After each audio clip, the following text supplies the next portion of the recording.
योगी सोचता है अगला प्रधानमंत्री मैं ही बन जाऊं, इसलिए मैं वो सारी बातें करूं जो आरएसएस को बड़ा खुश लगते हैं। दरगाह के सर्वे पर भी रोक, सब पे रोक होगी, कोई कुछ नहीं, अब गड़ा मुर्दा नहीं उखाड़ा जाएगा।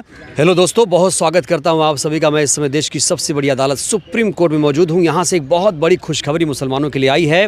अब जो सर्वे संभल में होने जा रहा था वो नहीं होगा, उस पर रोक लगा दी गई है। हमारे साथ हैं सुप्रीम कोर्ट के वरिष्ठ वकील बलराज मलिक जी।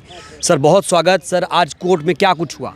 पहली बात तो ये खुशखबरी मुस्लिमों के लिए नहीं आई है, पूरे देश के लिए आई है, क्योंकि इसमें हिंदू मुसलमान का कोई मसला नहीं है। ये मसला है कि कैसे कोई भी कोर्ट इतना जल्दबाजी में फैसला दे सकती है इतने सेंसिटिव मैटर पे। ये बराबर से लागू होता पूरे देश के लोगों पे, लोगों के अधिकारों पे। तो ये खबर पूरे देश के लिए अच्छी खबर है और सुप्रीम कोर्ट ने आज देर आए दुरुस्त आए एक अच्छा काम हो गया देश के अंदर।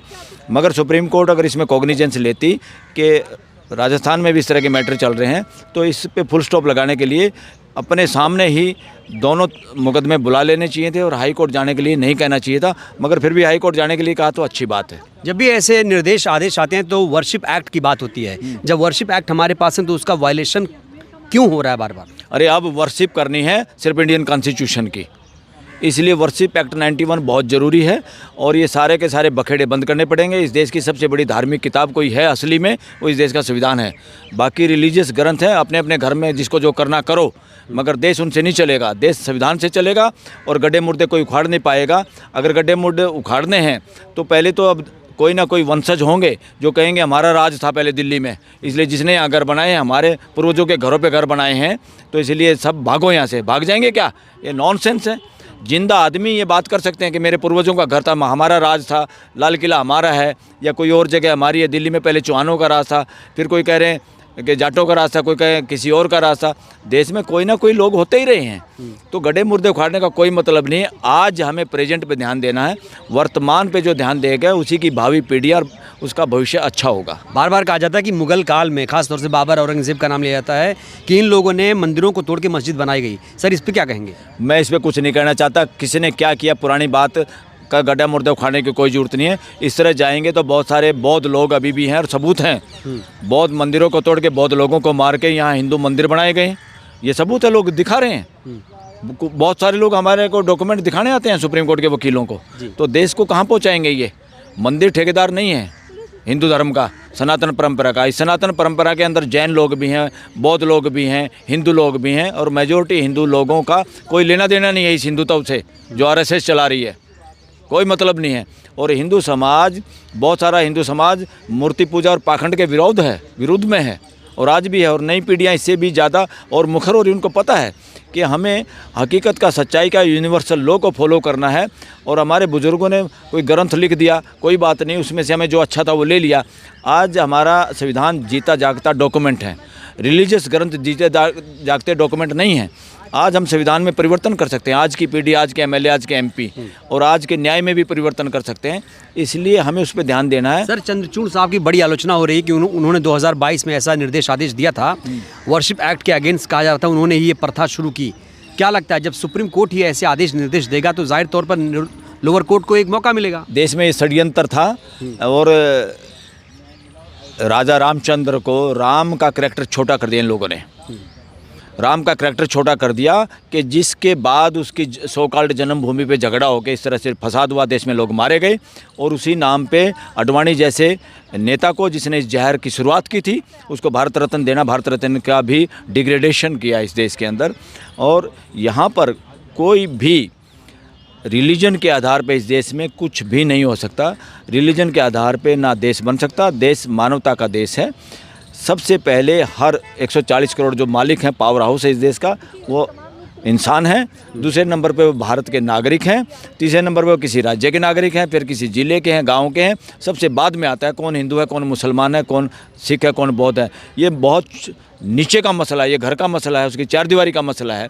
और देश में संविधान ये कहता है आस्था आपकी मानने में कोई इतराज़ नहीं, कोई इसको रोक नहीं रहा, आप मानिए जो कुछ करना है। मगर आप आस्था का भी प्रचार तभी कर सकते हैं, संविधान ने उसने 3 कंडीशन लगाई हैं। अगर आपकी आस्था का, आपके कर्मकांड का, आपका प्रचार से देश के लोग कट्टर ना बनते हों, पब्लिक ऑर्डर्स में शांति भंग ना होती हो, पब्लिक हेल्थ माइंड में कट्टरता पैदा नहीं होती हो, और पब्लिक मोरल यानी हमारा जीने का जो सबके साझे कानून है, जैसे माँ की इज्जत करना, बाप की इज्जत करना, फलाना करना, जो हम सब मानते ही हैं, चाहे उसमें हिंदू मुसलमान का कोई मसला ही नहीं है। उन बातों के लिए अगर कोई दुष्प्रचार करेगा, उनके खिलाफ कोई बोलेगा, उस आस्था का प्रचार प्रसार भी इस देश में इजाज़त नहीं है, ना होने दिया जाएगा। संविधान उसकी इजाज़त नहीं देता। सर, संभल के सर्वे पे तो रोक लग रही है, क्या अजमेर दरगाह का जो सर्वे होने जा रहा है क्या उस पर रोक लगेगी? क्योंकि कहा जा रहा है कि अब दंगों की आग में झुलसाया जाएगा अजमेर को भी। यस, सब पे रोक लगेगी। देर आए दुरुस्त आए, बुलडोजर न्याय की तरह से ये सब सारा मामले ठंडे बस्ते में जाएंगे और सदा सदा के लिए इनको दफन कर दिया जाएगा, दफन हो जाएंगे। क्योंकि अब मुझे को तो ये समझ में नहीं आ रहा, कोई मिस्टर जैन करके है जो पटिशनर है, कोई हिंदू सेना है, कौन सी सेना भाई? किसने ये सेना बना दी? कौन है हिंदुओं का ठेकेदार? और जो जैन है, जैन समाज ने खुद ये कह के हम हिंदू नहीं हैं और नोटिफिकेशन करा लिया, इसी सरकार ने कब किया। सर? इसी सरकार ने किया पीछे। जैन हिंदू नहीं है? जैन हिंदू नहीं है, और यहाँ जैन आदमी हिंदुओं का ठेकेदार है और शिव मंदिर का ठेकेदार बन रहा, शिवलिंग को ढूंढ रहा है वो। ये सब सोची समझी साजिश का हिस्सा है। सर, आपने जो कहा कि जैन हिंदू नहीं है, कहीं विरोध ना हो जाए इस बात को? नहीं, अरे भाई उन्होंने नोटिफिकेशन को, माइनॉरिटी है वो, उन्होंने खुद कहा कि हिंदू नहीं है, हम अलग हैं, और उसका नोटिफिकेशन करवाया उन्होंने। तो विष्णु गुप्ता ऐसा क्यों कह रहे हैं? हमें क्या पता कैसे कह रहे हैं। अब देखिए ना, उसी दिन मुकदमा जाना, उसी दिन वो कोर्ट कमीशन का नियुक्त होना, उसी दिन सर्वे होना, उसी दिन फुर्सत में बैठे थे डीसी और वो एसपी, जैसे इंतजार ही कर रहे हूँ कोर्ट के ऑर्डर का, और चलो भाई हम तुम्हारी सुरक्षा में। लोग ऑर्डर लिए घूमते हैं कब्जा लेने के लिए, कब्जा छुटाने के लिए, वहाँ तो पुलिस मिलती नहीं, बार बार धक्के खाते हैं, कोर्ट बार बार आदेश करती, तब भी पुलिस की सहायता नहीं मिलती।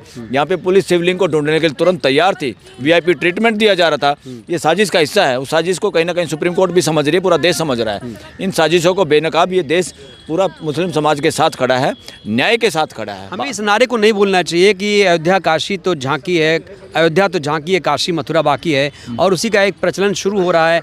ताजमहल और जामा मस्जिद, कुतुब मीनार, न जाने कितनी ऐतिहासिक इमारतों पर हो सकता है ऐसे कब्जे की बात हो। मैं तो कहूँ ये मौका है मुस्लिम समाज के साथ भी, हिंदू मेजोरिटी जो समाज है, जो उनको भाईचारे की तरह से देखता है, उनके साथ खड़ा है, उनके साथ इंटरमिंगल होने का, रिश्ते इतने प्रगाढ़ करने का, एक तरह से भाईचारा, रिश्ते नाते, ब्याह शादी, सामाजिक कार्यक्रमों में मिलजुल के साथ रहना, ये नया मौका इस देश के साथ वो करना होगा। और ये कट्टरवादी ताकतें हैं, जो मनुवादी वर्णवादी लोग हैं, ये चंद लोग हैं, ये देश के सिस्टम पे कब्जा किए बैठे हैं। लगातार इतने दिन के बाद तक भी इन लोगों का कब्जा है, वो कब्जा छूट रहा है, छूटने का डर है, और चोरी चकारी से सरकारें बनाई जा रही हैं। उन मुद्दों से ध्यान भटकाने के लिए इस तरह के सारे षड्यंत्र इस देश में किए जा रहे हैं, जो देश समझ रहा है। सर, डीवाई चंद्रचूड़ साहब ने तो वो निर्देश दिया था, उनका विरोध भी हो रहा है। जो खन्ना साहब हैं, क्या उन्होंने अपने इमेज में कोई चेंज किया इससे? हमें इमेज तो अब पता चलेगी ना, चेंज किया है क्या। अगर देश के संविधान के पास में पक्ष में जो खड़ा हुआ है, ड्यूटी है सुप्रीम कोर्ट की, सुप्रीम कोर्ट के जजों की, ये किसी की मर्जी नहीं है। सुप्रीम कोर्ट जजों और वकीलों की बपोती नहीं है, सुप्रीम कोर्ट देश के लोगों की है। और सुप्रीम कोर्ट देश में अगर पावर किसी के पास है, पावर हाउस देश की जनता है। बाकी चाहे सीएम हो, पीएम हो, चीफ जस्टिस हो, वकील हो, कोई और काम करता हो, डीसी हो, एसपी हो, किसी की कोई पावर नहीं है। ड्यूटी है, रिस्पॉन्सिबिलिटी है, दे आर बाउंड, वो ड्यूटी करने की उनकी जिम्मेदारी है संविधान के हिसाब से, और देश में अमन चैन भाईचारा बनाए रखने के लिए, सबके साथ न्यायप्रिय व्यवहार करने के लिए और संविधान की रक्षा करने के लिए। प्रधानमंत्री जी ने 9वीं बार चादर भेजी थी अजमेर शरीफ में, उन्होंने कोई बयान क्यों नहीं दिया, कोई ट्वीट नहीं किया? बड़े बड़े नेता चादर भेजते हैं मन्नत के लिए, ट्वीट तक नहीं किया सर। अरे मणिपुर पे ट्वीट नहीं किया, किसानों के आंदोलन पे ट्वीट नहीं किया, अब ट्वीट नहीं कर रही। देश कब समझेगा? देश को समझना चाहिए। कौन चुप रहता है जब आग लग रही हो? चुप कौन रहता है? लोग तो यहाँ चर्चा करते हैं सुप्रीम कोर्ट के वकील कि आग लगाने वाला ही चुप रहता है। जो आग लगाने के पक्ष में नहीं हो तो बोलता है, वो तो आग को रुकवाता है। जो आग खुद ही लगाई हो जिसने, वो कैसे बोल पाएगा? योगी जी ने ट्वीट किए। हाँ, फिर क्या करेंगे ये लोग? दोनों के दोनों आरएसएस के एक तरह से, जैसे यहाँ वकील कह रहे हैं, ये चर्चा मैं नहीं अपने मुंह से कह रहा, वकील ये कह रहे हैं ये मदारी के बंदर की तरह काम करें, और आरएसएस को मदारी कह रहे हैं और इन नेताओं को बंदर कह रहे हैं। कौन ज़्यादा? नहीं, भागवत साहब ने तो कहा भाई आप लोग मस्जिद के नीचे मंदिर कब तक ढूंढोगे, बंद करो ये सब। अरे सुनो तो, उसके बिना कोई पत्ता हिल सकता है क्या? उसको खुश करने के लिए तो, मदारी को खुश करने के लिए बंदर कलाबाजी करता है, और वही हो रहा है। मोदी सोचता मैं बड़ा हिंदू तो साबित करूं ताकि आरएसएस मुझे साथ में रखे और मेरे ऊपर अपना आशीर्वाद बनाए रखे।